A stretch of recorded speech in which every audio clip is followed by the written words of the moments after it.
नमस्कार। आज मैं भारतीय जनता पार्टी के सपोर्टर्स से एक बेहद जरूरी बात करना चाहता हूं।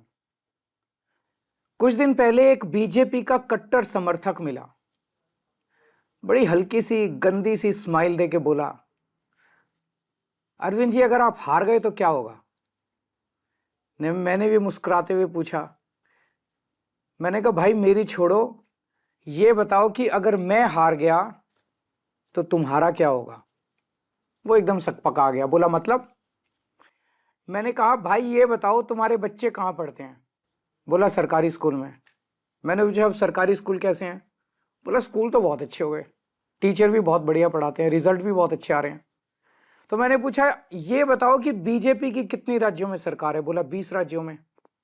मैंने पूछा किस राज्य में अच्छे स्कूल हैं, तो बोला कहीं नहीं। मैंने कहा फिर ये बताओ अगर मैं हार गया तो तेरे बच्चों का क्या होगा। दिल्ली के सरकारी स्कूल फिर से कबाड़ा हो जाएंगे। बोला हाँ ये बात तो है। मैंने पूछा बिजली आती है 24 घंटे। बोला हाँ आती है। मैंने पूछा बीजेपी के किस राज्य में 24 घंटे बिजली आती है। थोड़ा सा सोच के बोला कहीं नहीं। मैंने पूछा तुम्हारा बिजली का बिल कितना आता है। बोला 0। मैंने पूछा और यूपी में जहाँ बीजेपी की सरकार है वहाँ लोगों का बिजली का बिल कितना आता है। बोला जी वहाँ तो हजारों रुपए महीना आता है। मैंने कहा तो भैया ये बताओ अगर मैं हार गया तो तेरा क्या होगा। दिल्ली में फ्री बिजली, फ्री पानी, फ्री इलाज, अच्छे स्कूल, 24 घंटे बिजली, महिलाओं की फ्री बस यात्रा, ये तो सब बंद हो जाएंगे। कम से कम हर महीने 25,000 रुपए की चपत लगने लगेगी। है 25,000 रुपए देने को। बोला जी मेरी तो 1 लाख रुपए महीने की तनख्वाह है, उसमें भी गुजारा नहीं होता, 25,000 रुपये महीना तो कहाँ से लाऊंगा। मैंने कहा तो फिर बीजेपी भूल जाओ, राजनीति भूल जाओ, पॉलिटिक्स भूल जाओ, अपनी सोचो, अपने परिवार की सोचो। ये सोचो कि अगर केजरीवाल हार गया तो तुम्हारा क्या होगा।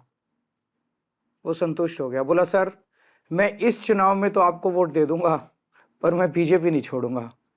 मैंने भी मुस्कुरा के कहा भाई जैसी तेरी मर्जी।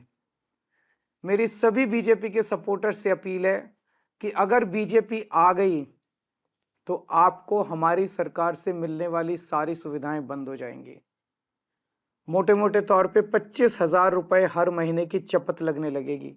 हैं इतने पैसे, भुगत लोगे? नहीं ना। तो फिर मैं आपका भाई होने के नाते आपको सलाह दे रहा हूं, झाड़ू पे वोट दो।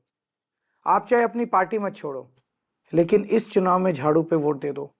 इसी में आपका और आपके परिवार का फायदा है। और हाँ, अगर आपको कभी पर्सनल काम भी हो तो अपने इस भाई के पास आ जाना, मैं हमेशा आपके काम आऊंगा।